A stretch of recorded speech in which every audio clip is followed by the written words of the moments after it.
Okay, I'm going to start as people come on. So again, Elaid, I hope you get this recording. Tonglen, we described what the practice is. I think that made it before we crashed. Is that right, Sugi? Did I describe the practice before it crashed? Okay.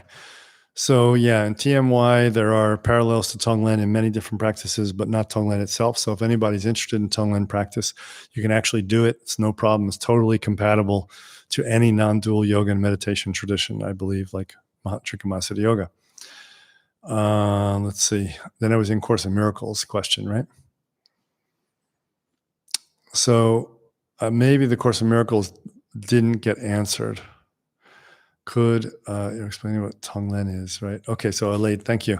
So I was in the middle of explaining what Tonglen was. Yeah, so like I said, you can do Tonglen, or you can just focus on any of the other practices that we do to give healing and love to other people in our tradition. Sometimes breathing in someone else's negativity and suffering into that light of love and awareness in your heart, that lamp, lamp, flame lamp, and then breathing out love awareness, burning up their negative karmas in your heart. For some people, they freak out. They think they breathe in and they feel like I'm taking in someone's negativity. And that's where Westerners aren't really that good at this kind of a practice. And I think if you have any feelings like that, don't do it, okay? Because there'll come a point in your practice where you'll be able to do it and you won't have any feelings like that. So I think that's relevant. You missed my spiel on Course in Miracles. So Course in Miracles, what do I think of it? Let me make this really clear. This is not a teaching. This is an opinion moment. As most of Yogi is a mixture. I want to make it clear. This is an opinion moment. Course in Miracles didn't exist in ancient tantric times. What do I think of it? I haven't read it cover to cover. I've read some of it, maybe a quarter of it here and there. It was super popular way back when in the New Age circles. So everybody, was asking about it then. So I thought I should check it out. So I checked it out a bit. And one thing is it's channeled. So how do we know the origin of it? That's tricky because it doesn't come from any tradition. The other thing is you want to know about how it relates to relative and absolute. Well, that's extremely important, relative and absolute. So go to the YouTube channel and listen to the absolute class and listen to the relative class. It's extremely important to understand. It's covered in great depth in all tantric traditions and Trikamasiddha Yoga as well. The relative and the absolute should be understood to work together seamlessly. That's covered well in our tradition. I'm not going to do it again here because I did it in those classes ad infinitum. So what do I think of it in general? I think it's a nice book, does nice things. I read one or two things that were kind of red flags to me along the way, but nothing that would make me think it's a horrible thing or whatever. But here's my main point. If I'm practicing non-dual Dharma, I have enough practice, enough view, enough teachings in the Dharma. I don't need anything else. Again, this is my opinion. It doesn't add anything to my way of life, to my understanding of Dharma. And most importantly, it doesn't add to my experience of liberation and how to get liberated by adding the Course of Miracles to my non-dual Tantra, right? Now, other people may say, oh, it adds a lot to mine. Okay, go for it, do it. But my opinion, there's plenty of technologies that came from all the masters on the wall behind me and on the floor and the altar. I don't need another one that's from a transmission from another dimension that I can't even verify, and that has its own set of exercises and whatever. Who knows where it came from, what being gave it, why. I don't need it. I just don't need it. So I don't even need to entertain all those questions. This is kind of an important thing about anything that you want to add from outside to the Dharma tradition, any person out there. So many students write with this kind of a question. And I think if you're in Trikamasiddha Yoga or you're studying with a Vajrayana master or a Daosha or somebody, just stick, personally, in my opinion, again, stick with what they're teaching. The tradition gives light body.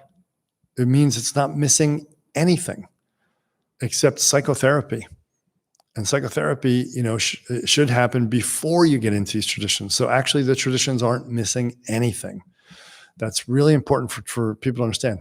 This is my opinion, but it's formed on looking at the fact that these traditions give very highly enlightened masters who also achieve light body. And so far, None of the other things that people have always wanted to add and bring in do that. And if they have any kind of psychological value, great, but it's not really anything to do with Tantra or liberation. There's really a difference between psychology and the path of liberation. There is really a difference. I think psychology and psychotherapy are great and necessary beforehand, but they're not the same thing. Like if you want to do family constellation, somebody wrote about, I'm jumping ahead a little bit here, some other things, whatever floats your boat, that's great. I personally don't like it for many, many reasons. I don't like family constellation. But if that's what you want to do and that helps heal your wounds or whatever and get you into being a good practitioner without feeling like you're being held back by your own samskaras and damages and wounds, then great, cool. I have no problem with that, but it's not part of our system. I don't want to see it become part of our system. If I train an acharya, I don't want the acharya to go, okay, we're adding family constellation to our system and we're going to add 5 of the chapters of Course in Miracles. I don't want to see that, because it's just not necessary, right? Our systems all achieve liberation, all bring to rainbow body, not necessary, right? It's only making it more confusing, and you open up whole weird areas of confusion for people by doing it. Okay. That's my opinion. So there you go. Kuleshri, can you please compare the importance of the Vedas for Vedanta and TMY? Okay. That's kind of easy. For Vedanta, the Vedas don't really have much importance. Vedanta, the term itself, means the end of the Vedas, or what comes after the Vedas. So Vedanta is saying that the Vedas are good, but you don't need them, and direct realization is the key. That's the true Vedanta view. As far as the Vedas and TMY, it's different. The Vedas, or the Vedic seers, the rishis, were the early tantrikas, the early mahasiddhas. See, people were getting realized long before the Buddha was around, but after the Buddha was around. And it's simply not true. So there were great spiritual realized beings in many cultures of the world way before the Buddha was here. And the rishis in mass were a bunch of these realized beings. So the rishis would be called today siddhas or mahasiddhas and so on. So Veda, real Vedic thought, and some of Vedic practice infuses, I think, Tantra. Like when Abhinavagupta and his contemporaries are making fun of Veda, saying they don't need the Veda, blah, blah, blah, blah, blah, they're really saying that they don't need this like rigid view of mechanistic universe that the Veda teaching at the time and the ritual-based practice was putting out in India at the time. It was holding people back. And that's why the Buddha also wasn't so happy about it. But the real spirit of the Vedas and the real teaching of the Vedas and the real teaching of the Mahasiddhas that we call the rishis is totally authentic and really should be there. And you have to read it in the Vedas. You have to read between the lines, be poetically inspired when you read the Vedas to understand what they're really talking about.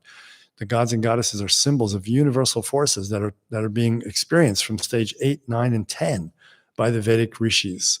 And then people from stages 5, 4, 3, 2, 1 turn them into gods and goddesses on a very religious level. So I think it's important to understand the Vedas are beautiful and have a lot of impact and importance for us in their principal forms. And they can imbue our principles and practices. And that's how I was taught by my Indian teachers. And I believe it. And I read some translations of the Vedas that I saw what they were saying, and I think they're beautiful and powerful. Okay? But to be good at Trikamasiddha yoga, to be a good practitioner and understand it really well, you don't need to study the Vedas. That's clear, because it's all enfolded within it.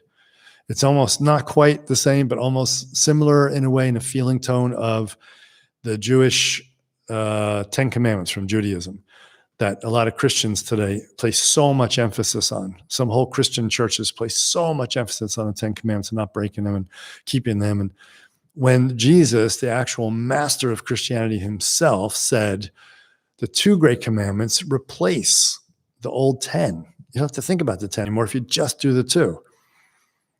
So the 2 commandments are kind of like Mahasiddha yoga, and the 10 commandments are kind of like Veda. They both work. One's older, one's a little more clunky, but the spirit of it is what's there. What's the spirit behind the 10 commandments to get realized in some way for whatever it is in the Middle Eastern traditions. But, it's not a perfect analogy, but you get what I mean. Okay, let's move on. Kuleshri, are there major differences in interpretation of Vedas in the view of Vedanta and TMY? In addition to what was covered in your class. So there's a lot of people that have written books on translating the Vedas.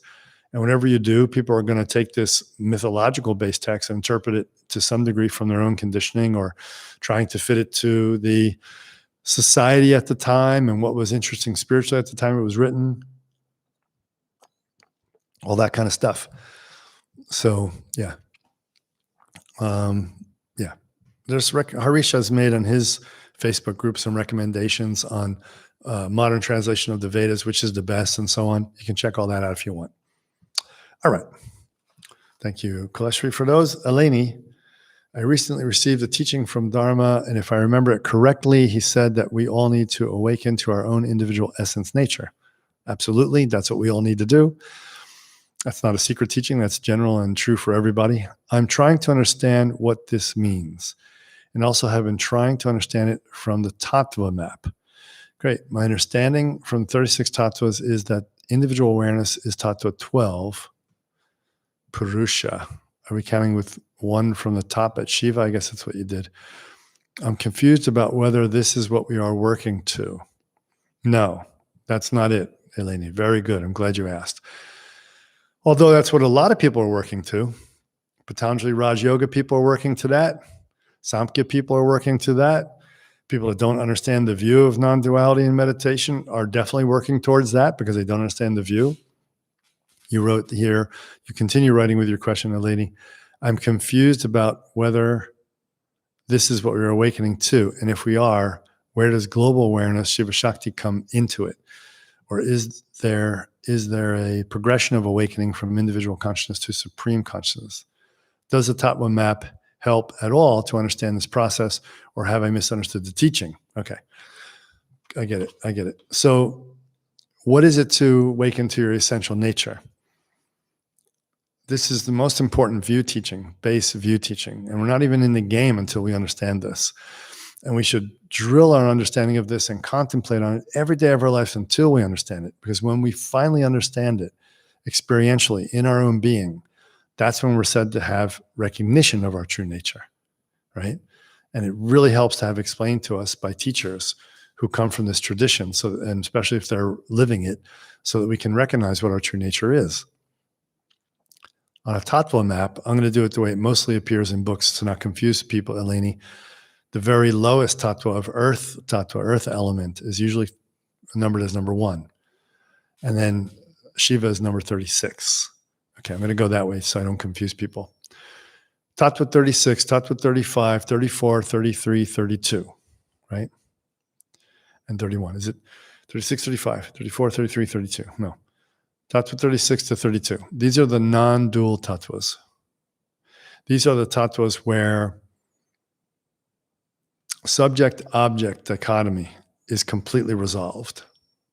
So let's talk about what this means so it's not Purusha. Let's talk about what this means in our experience. We have our essence. This is what I wrote the poem about. So this recognition of your true nature is the mountain. So if you go on Facebook and you'll see a post I made a day or two ago, I got up early one morning and practiced, and I was inspired to write a poem about essence so people could try to recognize their nature from a different way rather than just the same view teaching that's given over and over again. So I wrote this poem. So try to read the poem and see what you get from it after this. So what is our nature? Well, we have awareness, we have intellect. That's to say that I'm aware I'm sitting in this chair right now. I'm aware that I'm giving this class right now. You're aware that you're hearing this class right now. We have intellectual discrimination that the class is not happening live where we're in the same room, but it's online for most people, online. That's intelligence and awareness of the individual. But then there's another greater awareness that's hosting all of this experience, including manifested creation, including all your thoughts that are arising, emotions, feelings, everything, not just in this world, not just in your world, everything in the universe, being hosted by some even greater awareness or greatest awareness in a sense, but it's not limited, not bound. And this awareness is not affected at all by what goes on in this world with your actions of body, speech, and mind, with your thoughts, with your awareness even. It's not affected by your individual awareness at all. Your individual awareness, though, that makes you a sentient being is a subset of that greater awareness. It's a projection or a mirror image, an image in the mirror of the greater awareness. So greater awareness is often called a mirror.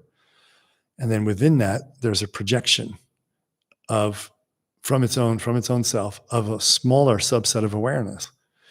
But that awareness clings to its own self-awareness for a moment or moments, and linear time develops, and a sense of individuality develops.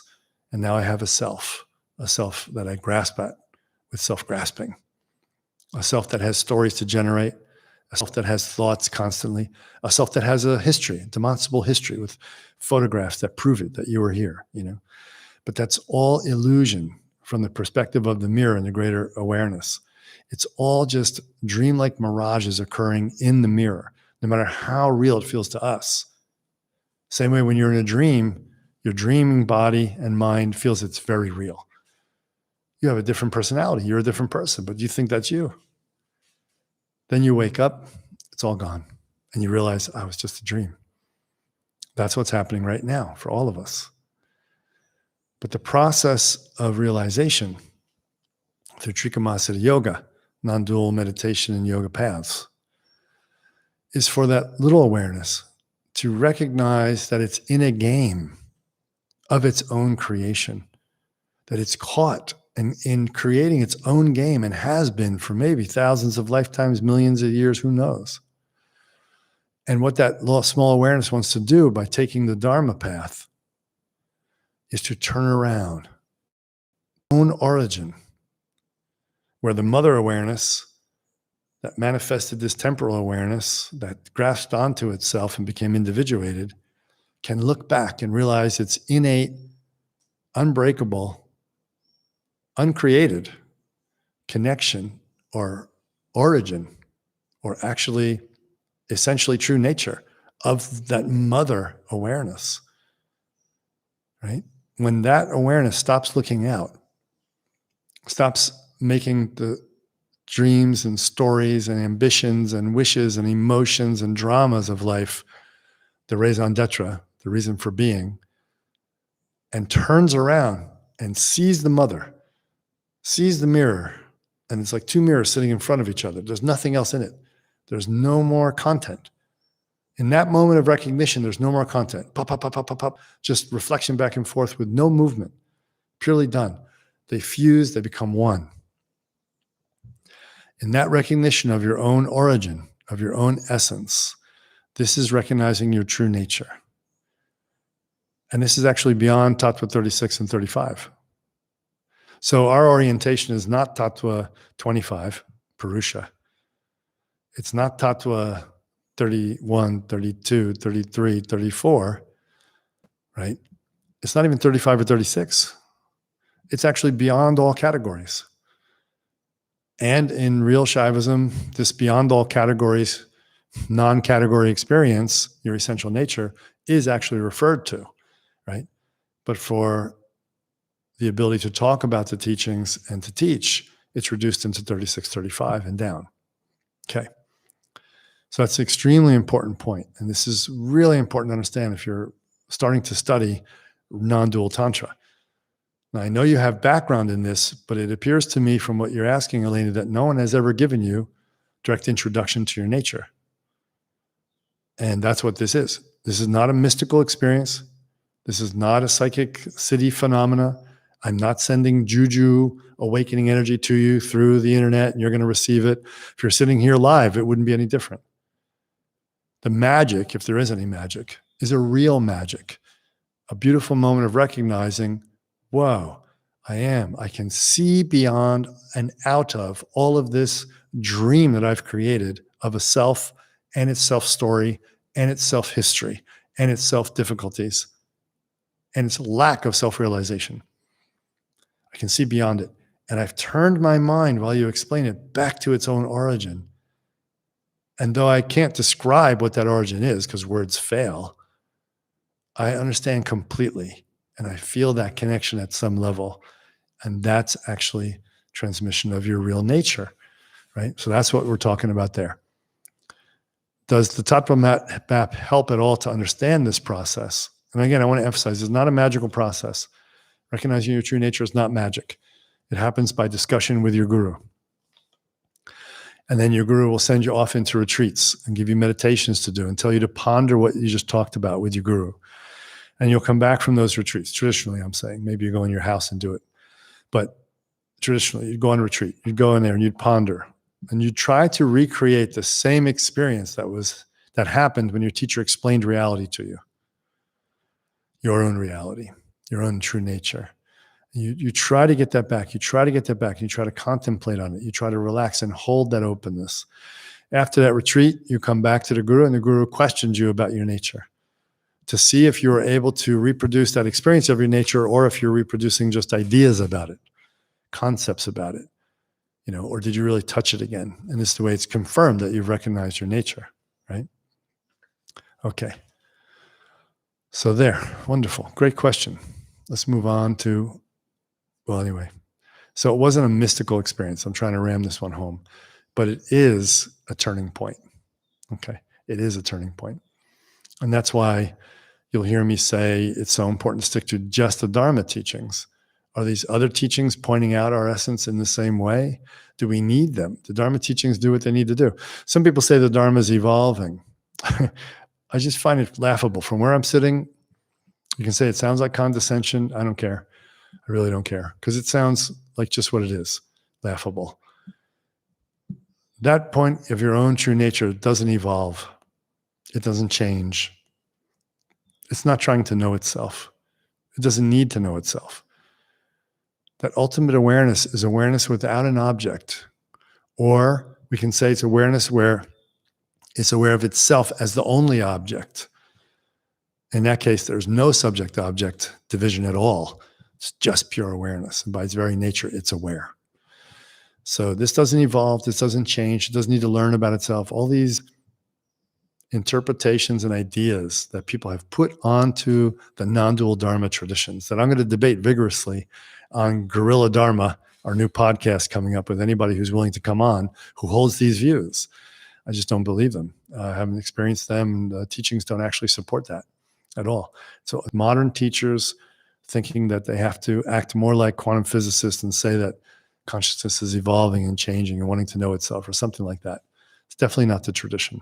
Definitely isn't needed as an idea to get a rainbow body, to understand who you are, okay? Great. Venke, dreams. You mentioned Kundalini dreams in a Facebook post, and that made me wonder what exactly a Kundalini dream is, like how to distinguish a Kundalini dream from another type of dream. Let's start with that.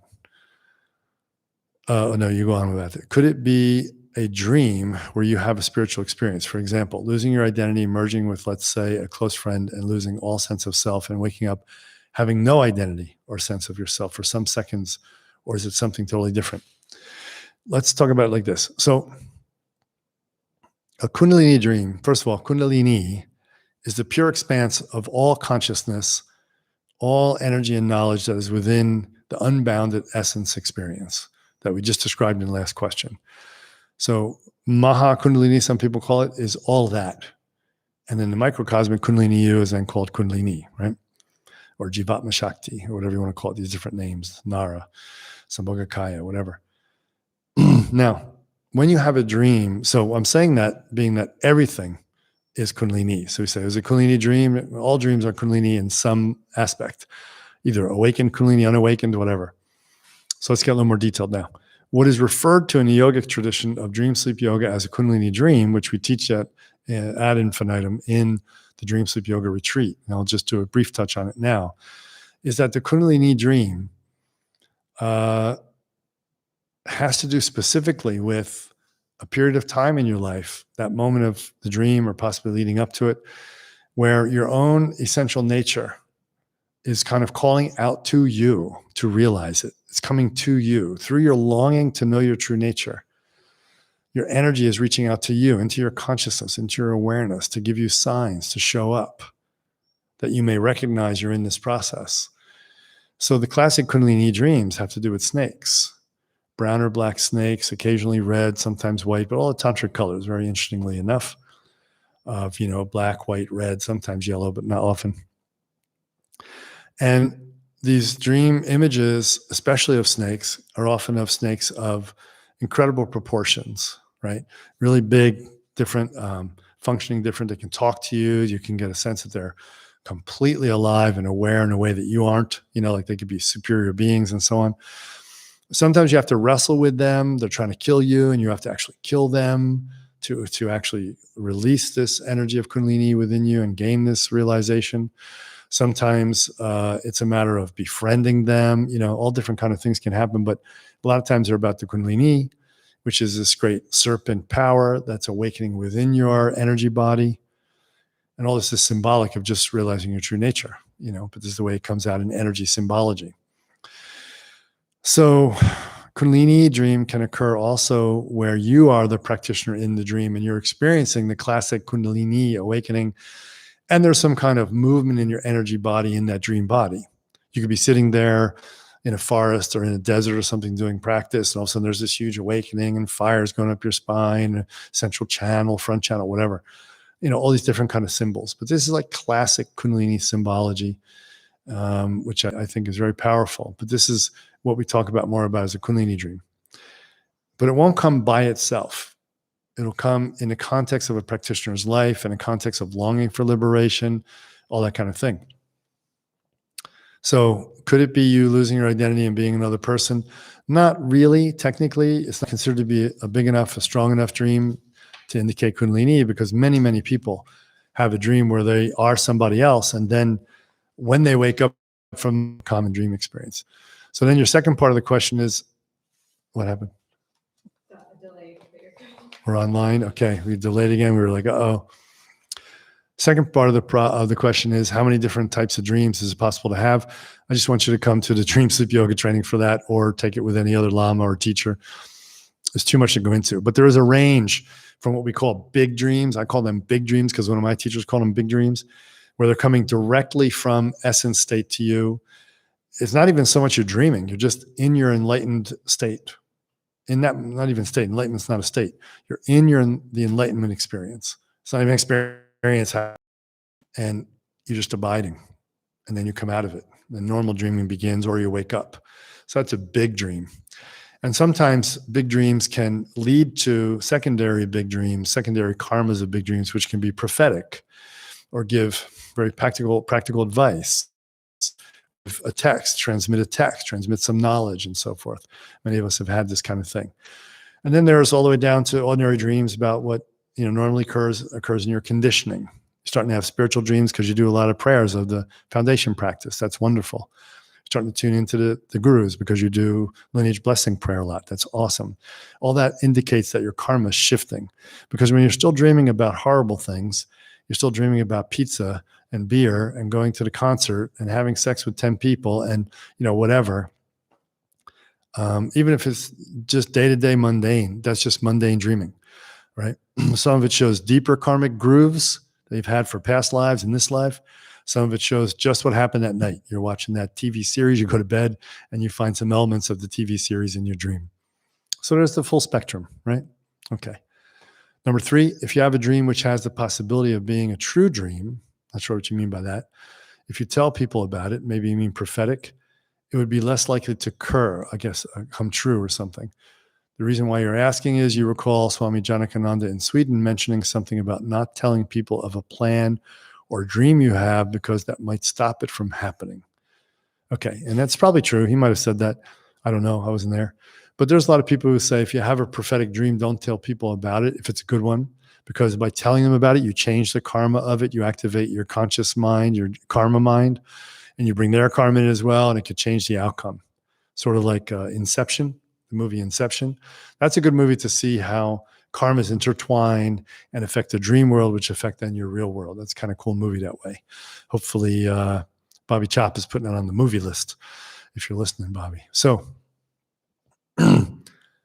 prophetic dreams. Boy, oh boy, oh boy. This is a kettle of fish. Quick advice.